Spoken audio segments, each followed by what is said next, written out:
300 or so editions of Wildlife on One that have been shown since it started in 1977, there have been many which exploited completely new techniques. One of the most extraordinary was made by John Downer, who went on to exploit those techniques in his series Supersense. But this was the first time that he showed us his amazing skill in managing to get a camera to, as it were, fly alongside the birds.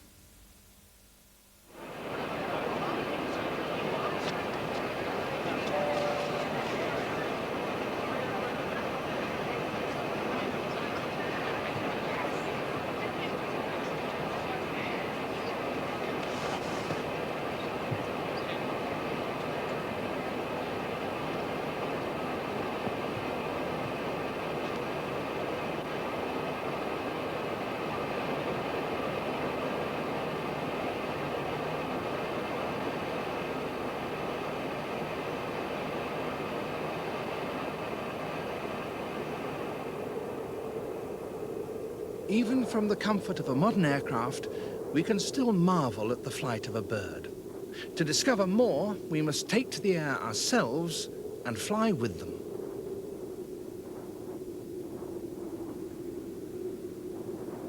Every bird is a miracle of natural design, but each one is also a compromise.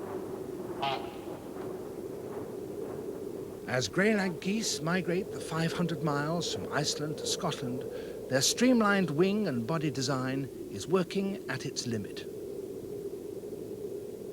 Flying at 40 miles an hour, their hearts are beating over 400 times a minute. Once every second, they need to take a breath. Such exertion creates heat, so the birds keep cool by flying at altitude, which for some geese can be even as high as 35,000 feet. Here they can profit from less air resistance and faster winds.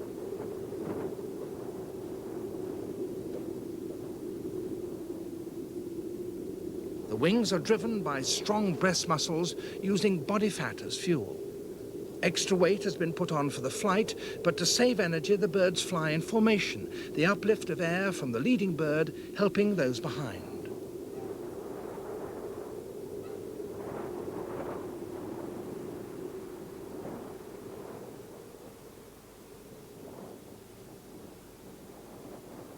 As they descend, they become more vulnerable to birds of prey or guns.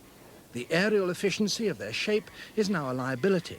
So to lose height quickly, the birds simply spill the air from their wings. They plummet downwards in a dizzy display known as whiffling.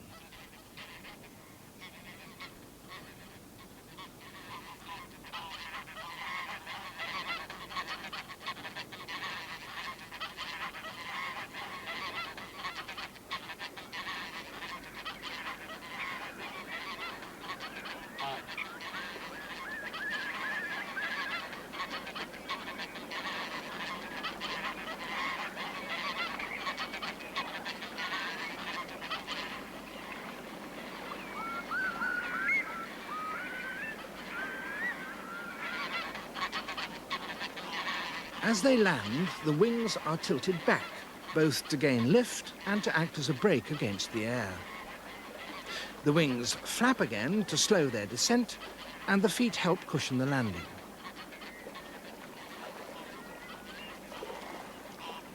The webbed feet are also held out to resist the air and help slow the bird. The greylag is one of the heaviest of our geese, but such techniques ensure a gentle landing. And water also helps.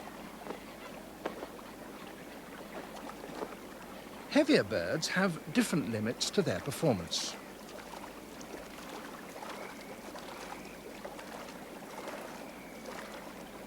The swan has to have a long takeoff, so it can only get into the air from large bodies of water. It faces into the wind to increase its airspeed, and its feet help propel it forward. At 12 kilograms, a mute swan is near the weight limit of any flying bird. If it were to become heavier, the weight of muscles needed to beat larger wings would cancel out any extra uplift the wings might give. As it is, the swan must fly fast to stay in the air. and it needs water to cushion its landing. Its webbed feet help by acting as water skis.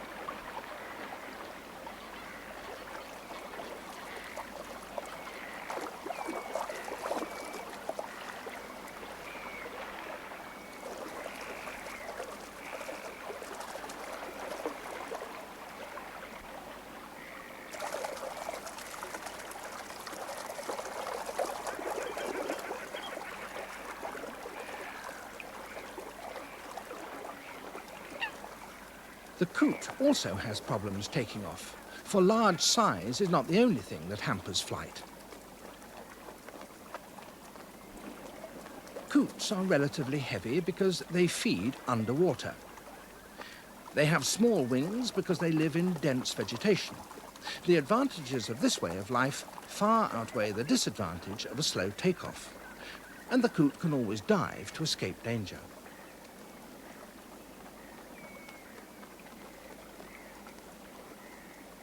Their feet aren't webbed, so they can't land like a swan. Instead, they run along the water and beat their wings to prevent somersaulting.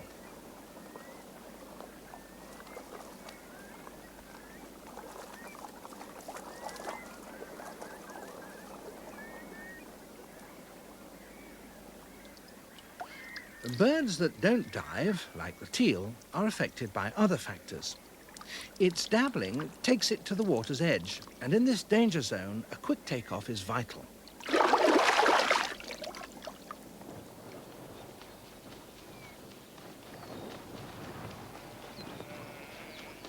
The teal is a specialist in fast, direct flight, reaching speeds of over 40 miles an hour. Its narrow, pointed wings offer little resistance to the air and only provide enough lift if the bird flies fast.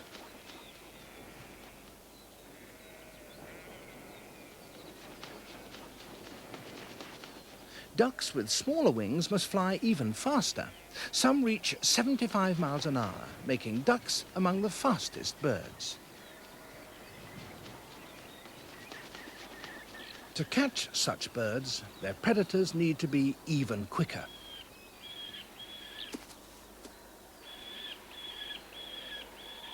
The peregrine is an unsurpassed aerial hunter with an eyesight to match. Good vision, too, is important for the duck. The neck keeps the eyes level by compensating for the movement produced by the wings.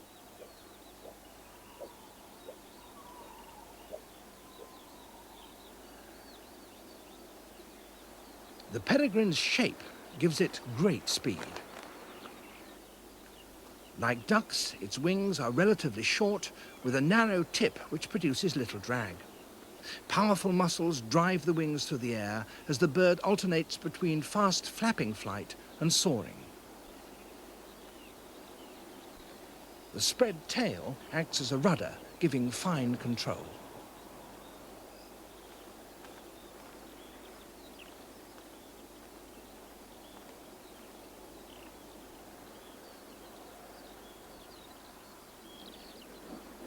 It can gain height easily by soaring on wind deflected upwards by the hills. From this vantage point, it can easily spot approaching prey.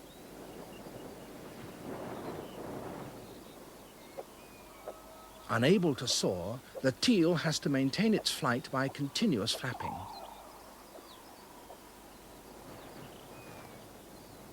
The longer tail of the falcon gives it more control than the duck.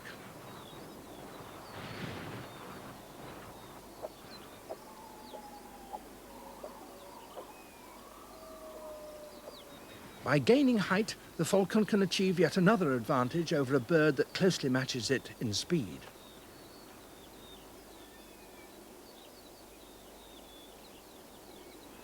As it sweeps back its wings, it greatly reduces resistance and slices through the air like an arrow at over 100 miles an hour.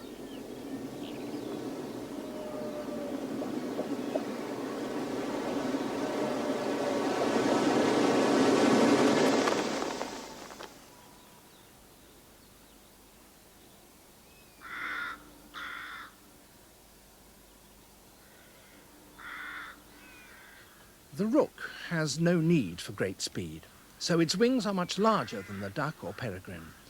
This general design suits the varied lifestyle of such a cosmopolitan bird. As well as being maneuverable, it can even soar if the wind is strong.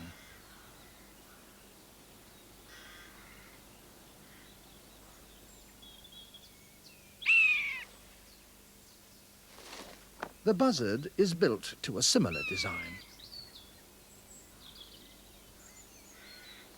Although to the rooks the buzzard could be a possible threat, they react to it not by fleeing, but by attack. To the rooks, slow flight is not a disadvantage, for by mobbing a predator they can drive it away. Although their wing designs are similar, the buzzard's large size makes it less maneuverable. The rooks, therefore, are not in any danger, and through their persistence, the buzzard loses height.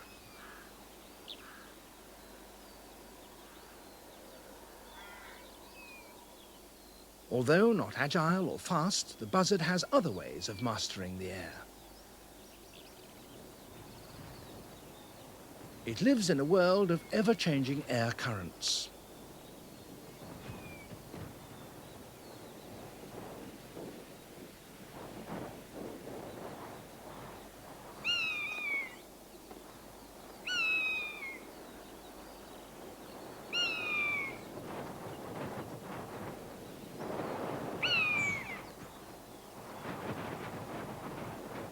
Flying into the wind, it's searching for an area of uprising air.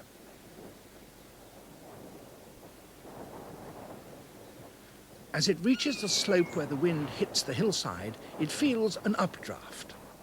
The buzzard's flight is now effortless.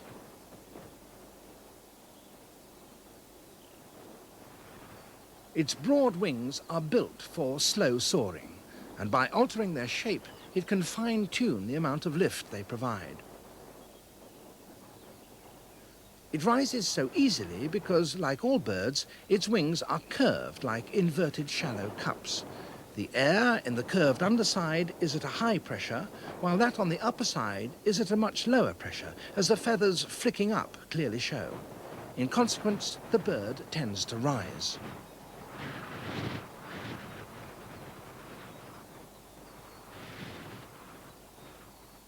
Most birds depend on this curving of the wing to keep them airborne, even in flapping flight. But by soaring, the buzzard uses up to 20 times less energy, so it needs little effort to cover large areas as it searches the ground for food.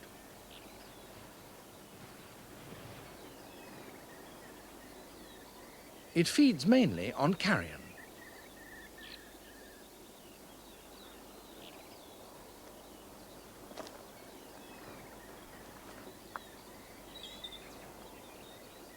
To carry its extra load, it has to use flapping flight.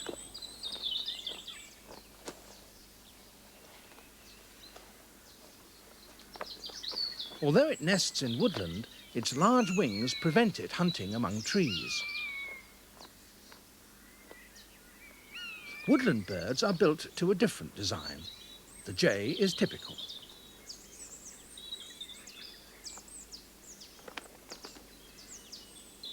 Its dipping flight is the result of having the short wings and a long tail, which are characteristic of most woodland birds. The jay is hunted by birds of a similar design. The goshawk may be the size of a buzzard, but it has a long tail and short wings, like the jay.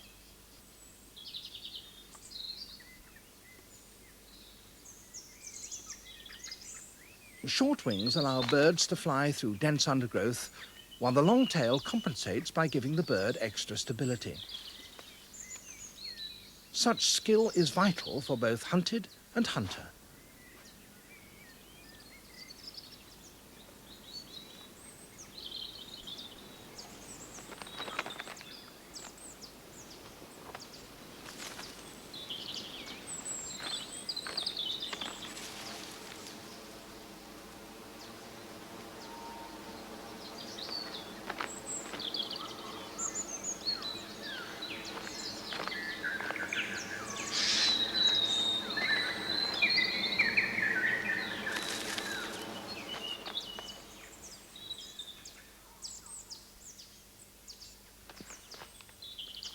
The jay's smaller size can save its life. An even smaller size gives advantages to the wren. Its short, rounded wings are ideal for a life in dense undergrowth. It needs to whir such small wings constantly just to stay airborne.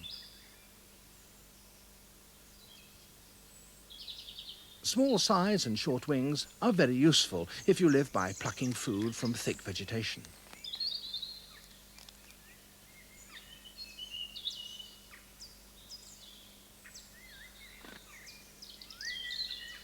Birds that take their food on the wing need longer and larger wings.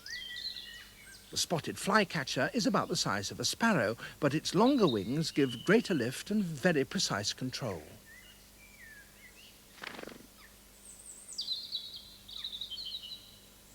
Operating from favourite perches, its manoeuvrability allows it to pluck insects from the air.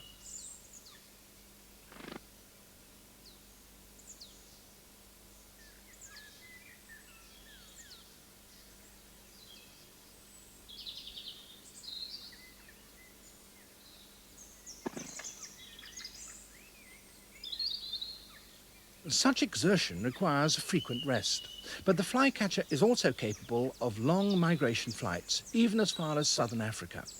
But until cold weather kills its aerial prey, it will hunt in woodland glades.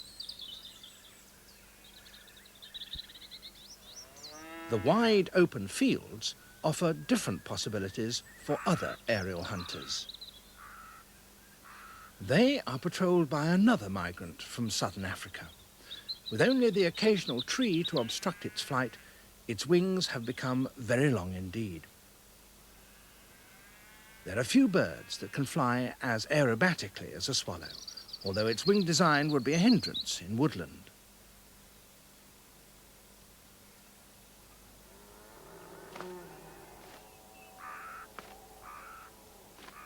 Its long pointed wings have little drag, so it needs little energy to fly.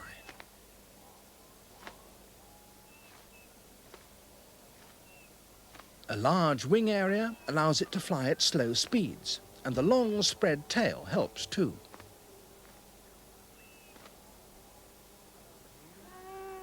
Such perfect flight has made the swallow a famed migrant. But many other species migrate as well, and even birds of an average, unspecialized design at times need to travel long distances.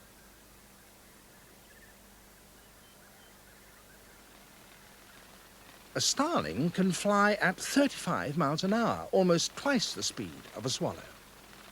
Its shorter wings mean it uses more energy, but even as it hurtles along a hedgerow, it spends some of its time resting on the wing, for its wing beats are broken by short periods of gliding.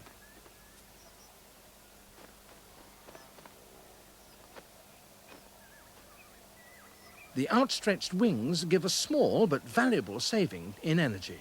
They also allow the bird to take a steadier view of the world.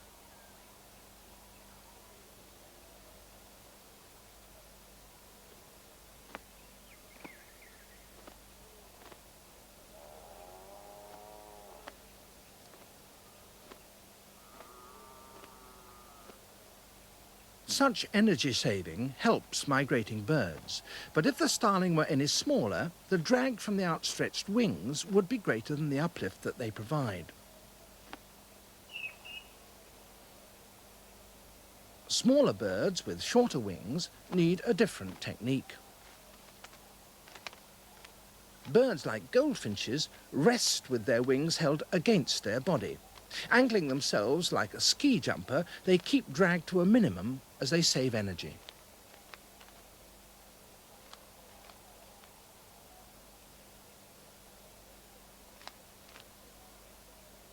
Each autumn, many small birds use such bounding flight to migrate south. It's a time of mass movement and a test of endurance. Some stock up with food before leaving, others find food on the way. They all try to avoid the worst of the weather.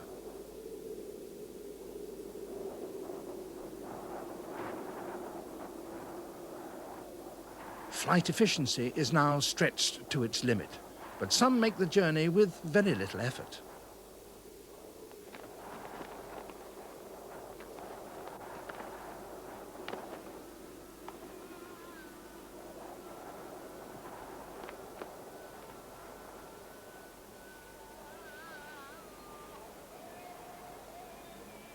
Istanbul in Turkey is halfway point for this master of effortless migration.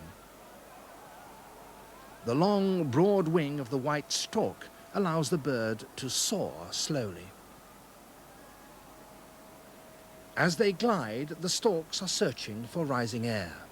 When they find it, the leading birds turn and the rest follow. The uplift is created as bare ground or buildings reflect back the heat. The warmed air rises in a column known as a thermal, and the storks rise with it.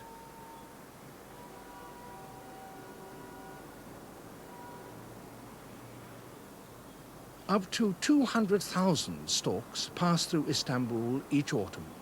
Flocks up to 5,000 strong will turn to stay within the rising air. When they reach the top, they glide off in the direction of their migration, spreading out as they search for the next thermal. Their long glide will carry them over the shortest stretch of water between Europe and Asia, the Bosphorus. Most of Europe's storks migrate either across the Straits of Gibraltar or over this stretch of water. Any other route involves a long sea crossing, and thermals seldom form over water. Although this route is longer, the storks save energy by gliding between thermals.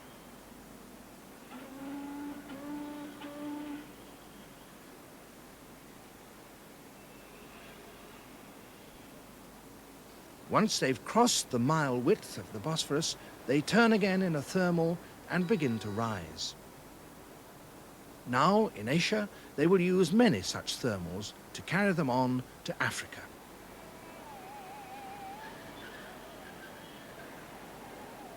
Istanbul attracts many other migrants. Some are eastern races of British birds. The peregrine doesn't depend on thermals. It uses powerful muscles to drive efficient wings and feeds on other migrants for fuel. A swallow shows the similarity of its swept-back wings as it mobs the falcon. It's a basic design that reaches perfection in the even longer wings of the swift. Migration is easy for a bird that often flies 500 miles a day. It can rise on the slightest current of air and even sleep on the wing. Its long, thin wings allow this alpine swift control at slow speed as its mouth gapes to take flying insects. Swifts are the smallest soaring birds. Although buzzards specialize in soaring, migrating birds will readily flap if necessary. But when thermals form, they adapt the soaring technique used for finding food. Both the honey and the common buzzard then save energy by spiraling up with the stalks.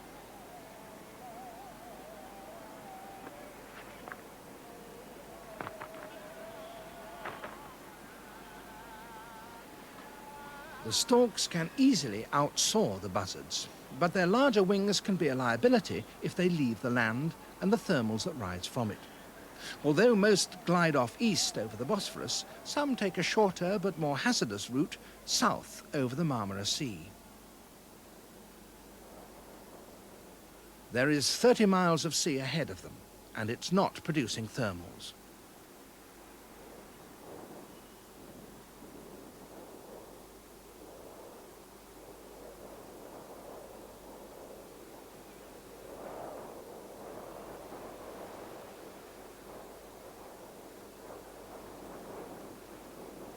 For every 100 meters they glide, they drop another 10.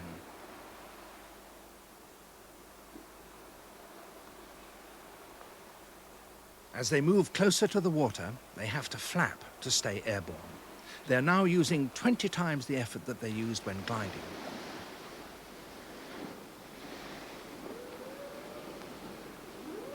For some, that effort begins to take its toll.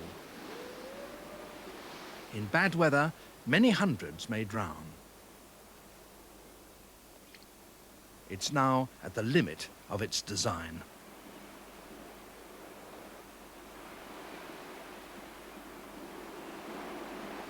The stork has problems because it's so large.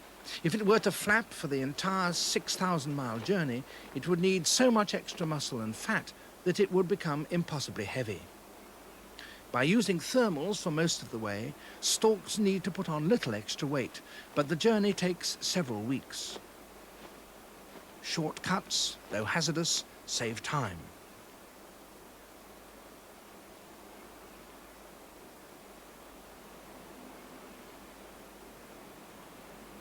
It reaches land, so the risks for this stork have been worthwhile.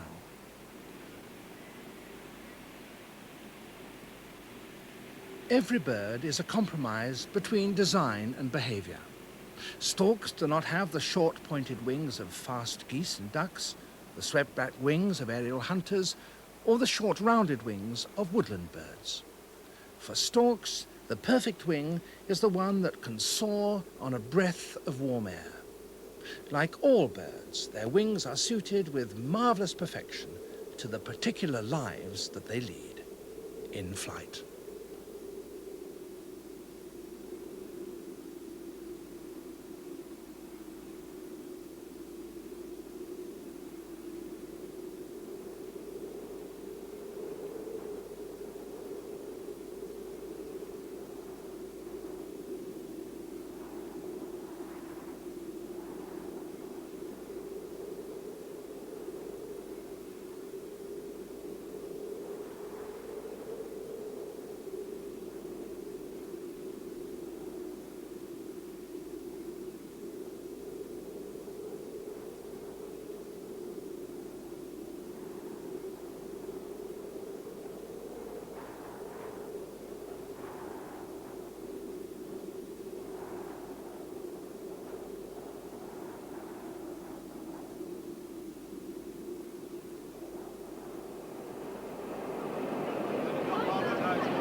And David Attenborough examines the ergonomics of flight in this BBC video featuring in-flight